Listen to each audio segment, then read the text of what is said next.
I think we lost him. I have a burrito, and I lost it, but only a little bit. It's okay. The burrito is safe. Okay, so anyway, aristocratic ideas, defense ideas, and influence ideas. I fucking never touch, ever, regardless of the situation. But that is totally up to you to discover on your own. Huh? So those are ideas. What you pick is kind of matters a lot because you only get a few of them. We will do that when we hit Denmark. That's something you'll work on in your next one. All right, missions. Now this is an interesting piece here. This is basically a tech tree of achievements that you need. This is basically how what you should be trying to do at any given time. The missions. I do not know what your missions are at the top of it. I honestly don't. I have a City of Worldly Desire, Build of Force. City of Worldly Desire. Okay, let's pause. Okay. High income and reform. So look at, hover over City of Worldly Desire. Gotcha. You can read, there's flavor text as to say why you care about this mission, and it should say you cannot complete this mission. Yep. Owns cast open. The own cast. Yep. Okay. So that is your first mission that you need to do. You need to own Constantinople.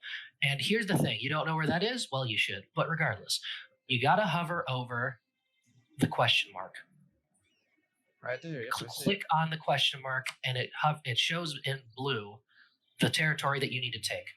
As soon as you match everything in that question mark, then you get everything on the opposite side. See that little medal? That is what you get from completing that mission. These are very nice boons for your country. They're very good. It should tell you how to get there. And hey, it works basically exactly like any normal tech tree. Just follow the line. As soon as you do that, wherever the line goes, that's the next one that you should get in that tree. Different trees have different focuses. Like example, for me, I have two main trees, kind of three. I have Plus Ultra. Anyway, now that that's out of the way, that's basically my tree for colonizing. Prepare the Reconquista. That's basically my military preparation tree. And then Claims in Argon. That's basically the tree telling me to conquer people. So they kind of have play styles.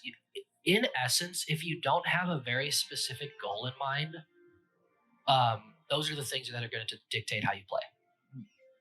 But if you have a specific goal in mind, like, I don't know, one of my things that my friend does is they like Quebec. I don't know why, they just do. So what they often do is they play as France, and until they colonize Quebec and make Quebec its own thing, they will then change to Quebec. Or like, example, Unify Islam decision. If you wanted to do that, some of your decisions are useful, or missions are useful. But it's kind of like what do you want to do? You know, there's a lot to do in this game. A lot to do in this game. So following the missions, if you don't have a very clear goal in mind, is a very good way to do it. Either way, missions give you some very nice boons to follow them. Decisions and policies. This is something I've already shown you. You already saw national decisions on the bottom. Yep. You see policies on the top. Click on the nearest policy question mark box. No policy available to pick, correct? Which I got nothing.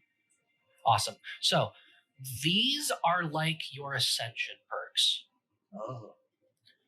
But they're complicated because you need 2 ideas completely filled out, meaning you have to spend a shit ton of technology on them and get all of the benefits of an idea. And once you have 2 ideas completely filled, policies will show up. And then those policies will just give you a lot of bonus based on the combination of like, I don't know exactly any specifically, but like if you get innovative ideas completed and then you do quality ideas, there'll be a thing where that'll show up saying it's a combination of quantity and innovative ideas. And it'll be like, oh, hey, yeah, here's some lore, and then here's a bunch of bonuses that relate kind of to that idea. Those are much later. We won't be dealing with them, but know that they are important. Stability and expansion, I've already told you about. You told us a lot of this. Then we got military. Military. So this one, kind of important. But we not want to get there. super. We want to get to the warfare. Yeah. So the biggest one that you got to worry about throughout the game, actually, you see where it just says military and it has like the echelons? Yes. So that is your professionalism. If you hover out on top of that bar, yeah, you'll see what that is. So professionalism is basically how professional your army is versus how, if you're just using militia. Professionalism just means that your soldiers are better, basically. Otherwise, the other way that they become better is by when you upgrade new military tech. You see where it says, oh, I don't know what it says for you. Mine says Latin medieval infantry. Mine says celerity and soldiers. Gotcha. Okay. So that is the type of soldier. You get new types of soldiers from tech. May build supply depots? Yes. So may build supply depots. That is an effect of a certain amount of professionalism. Once you get, I believe that's 20% professionalism. Yeah. Once you get 20% army professionalism, you can build supply depots. Supply depots aren't amazing unless you're a colonizer, so you don't really got to worry about that. But if you can look through, just hover over each echelon and you'll see the check marks, what they'll give you every time. The big one that matters for you is may refill garrison and regain manpower while disbanding. Mm-hmm. Yeah, well, to be fair, reduced morale damage taken by reserves is also very powerful, but still, those are the two ones that are uniquely powerful for you.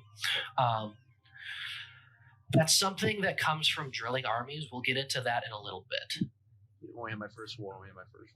Yes. Well, actually, no. Drilling armies is what you do with armies between wars.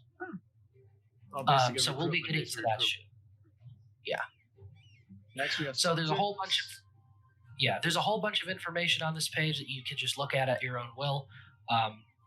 The only two that really matter, otherwise, the two buttons are mothball all forts and slacken recruiting standards.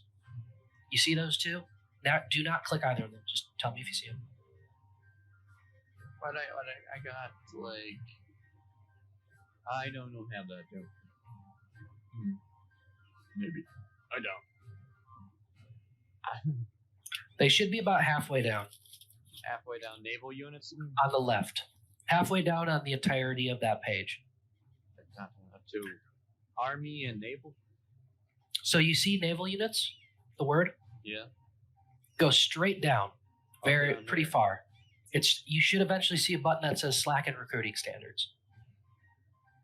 What I got here is recruit a general and recruit an admiral. Okay, so yeah, those are military leaders. If you have an army, it should have a military leader. Simply. If you have a navy, if you think that navy unit is going to go to combat, then you should have a naval leader. I will tell you how to assign those. Actually, I'll just tell you now. If you click on the nearest army. Oh, then like the slacking and resettlement part. Got it. Found it. Okay, so slacking recruitment standards. That's going to be a button that basically says, "Oh fuck, this war is lasting way longer than I realized, and people died a lot more than I expected." It drops your professionalism by a large quantity, but increases your manpower. It's basically the "I fucked up, help me." But the other button is mothball all forts. Mothballing a fort is turning it off. Yep, right there. Now, mothballing forts is kind of useful in that it saves a lot of money. Forts are pretty darn expensive. So if you wanted to save a good bit of money, but your forts are completely defenseless until you reactivate them, which is just activate all forts right next to that button.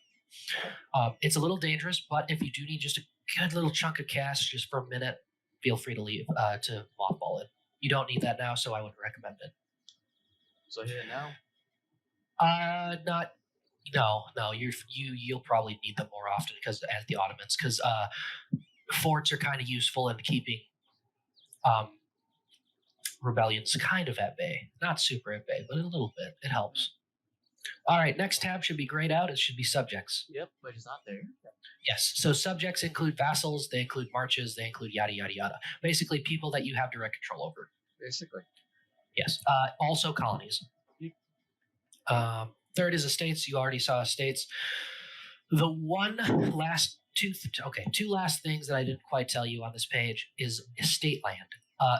The really only thing you need to worry about is where it says, you see that little ball with a cross on it? Yep. That is your land, your government land. That 30, should be at least 30. 30%, yep. If it goes below 30, it starts fucking up your country. If it's above 30, cool, whatever. The 3 buttons directly to the right of that: sale of titles, summon the diet, and seize land. Yes? Yep. Sale of titles is, I do not recommend you really ever press this button unless you just need a shit ton of cash right the fuck now, and you have at least 40 crown land. And crown land, meaning 40% of the land is controlled by the crown, which is what you just looked at a second ago. Okay. Otherwise, you really don't need to give a flying rat's ass as to how much of the land the rest of the people own. It really doesn't matter. Summon the diet. Okay, so the summon of the diet is basically you call all of your estates and ask them what is an issue that is most pressing to you. Mm-hmm. They will give you 4 options, one for each faction, and you click one. You can hover over it and it'll tell you, hey, do this, and this faction will like you a shit ton. All right. Basically, if you see a faction that is getting really pissed off and their loyalty is low, then you should call the diet and try to appease them if you can. The other one, seize land. No, I would not recommend you touch that. Seizing land increases your crown land by 5%, but makes everyone hate you a lot. Go figure. You're literally stealing their land for no reason, basically. If you need to, if you absolutely have to, then do it. But if you don't have to, then I wouldn't recommend it. And that spot that says agenda is just a thing that shows you to remind you what your mission is for the diet. You're probably going to worry a little bit about the diet because the Demi are going to fucking hate you because you took away their only legitimate privilege. So they're going to not like you. So your job is going to be to make sure that Demi influence is as low as possible. And you can see that loyalty is that little heart section. That should always be above 30 or else they're considered upset with you and they start doing negative effects for you. Okay. Next to that is influence. Influence is basically how important they are in your government and how much they affect your government. You see how under, I think it's the clergy one, the one with the praying hands. I forget what it's called for you. Yep, I can see it, yes. Okay, so you see the loyalty, the influence, and then you see that green number? Yes. It should be national tax modifier, I believe. Yes, it is. Okay, so basically, the more influence that they have as a faction, the higher that number is for your national tax mod. Furthermore, the same for your nobility and the same for your trade, your merchants. So as the Ottomans, what should I focus on? The nobility. Absolutely the nobility. So the one that's like a gauntlet. All right.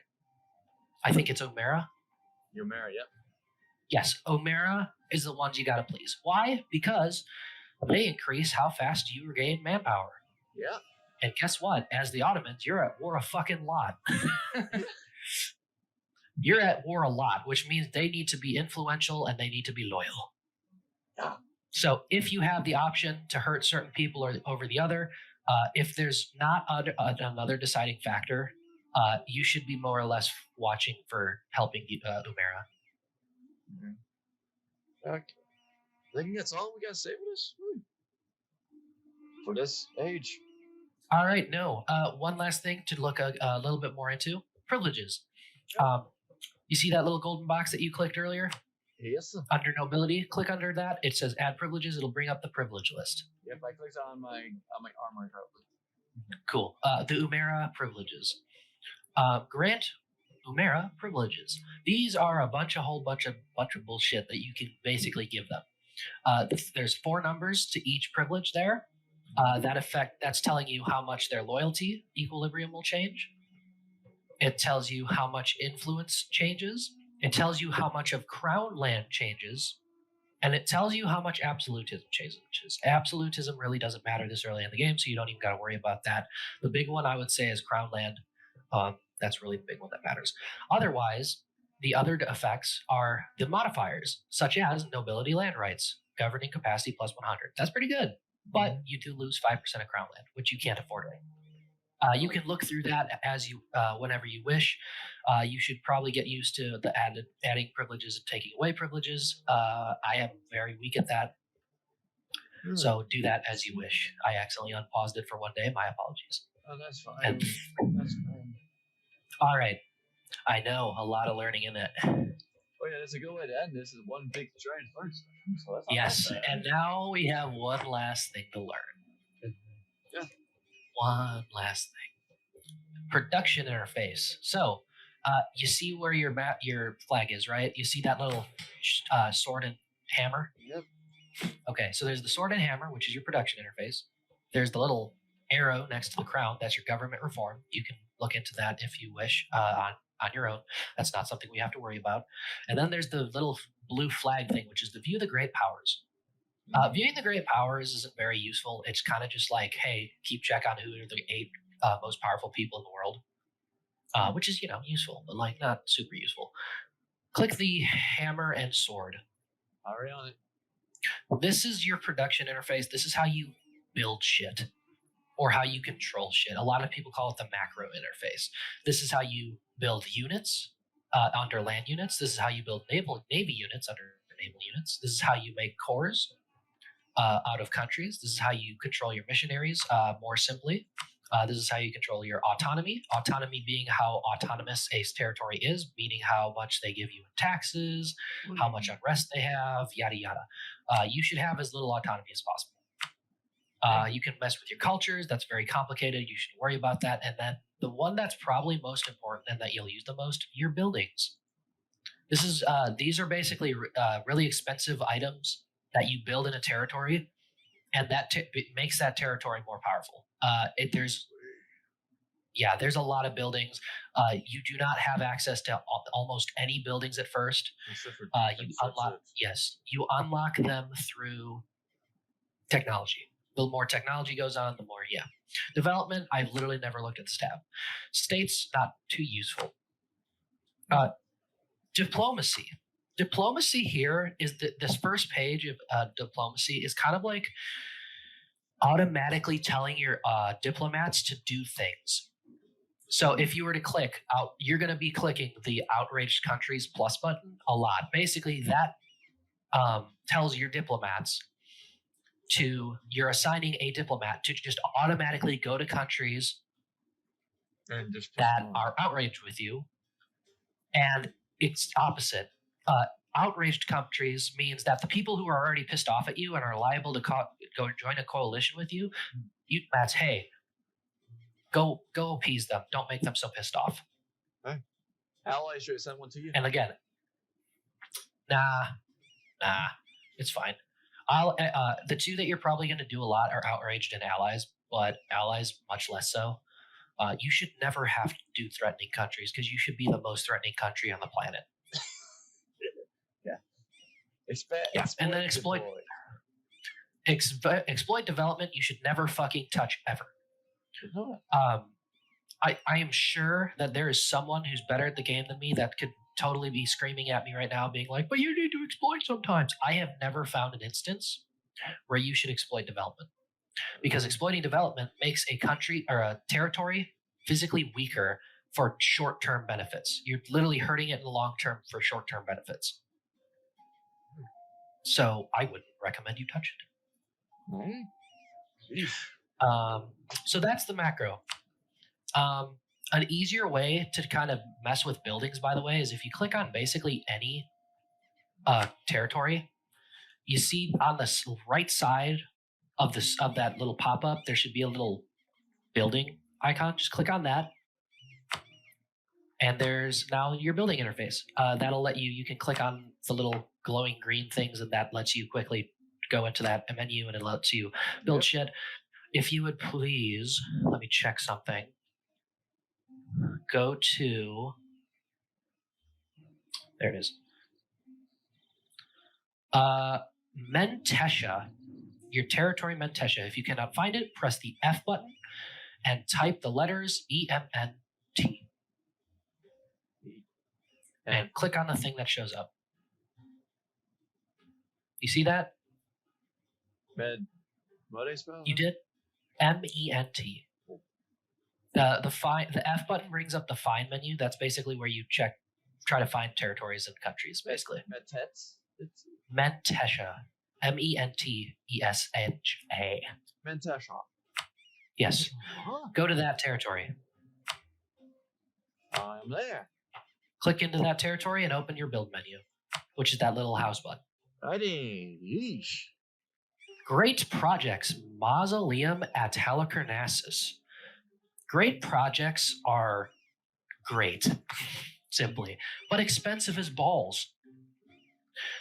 Great projects, if you hover over that little Roman numeral 1, Roman numeral 2, or Roman numeral 3, that tells you what that great project will do once built.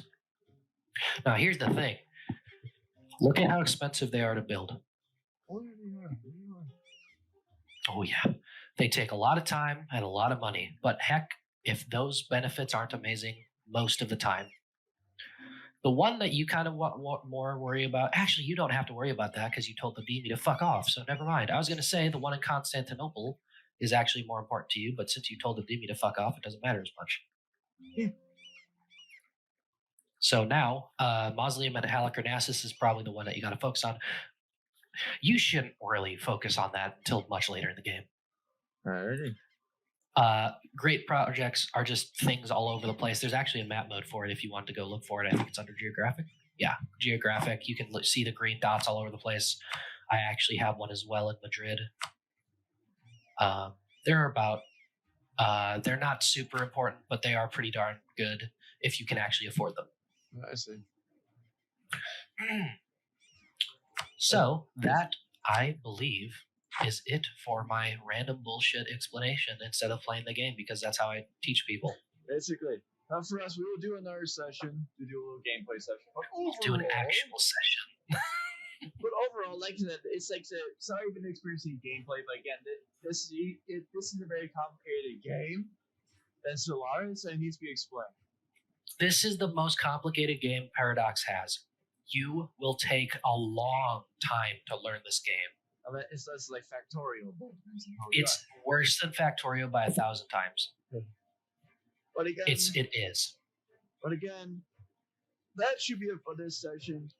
If, like I said, if you like this, please subscribe, leave a like, and then we continue on more with EU4 if you're interested. Now, see ya. Bye. See ya.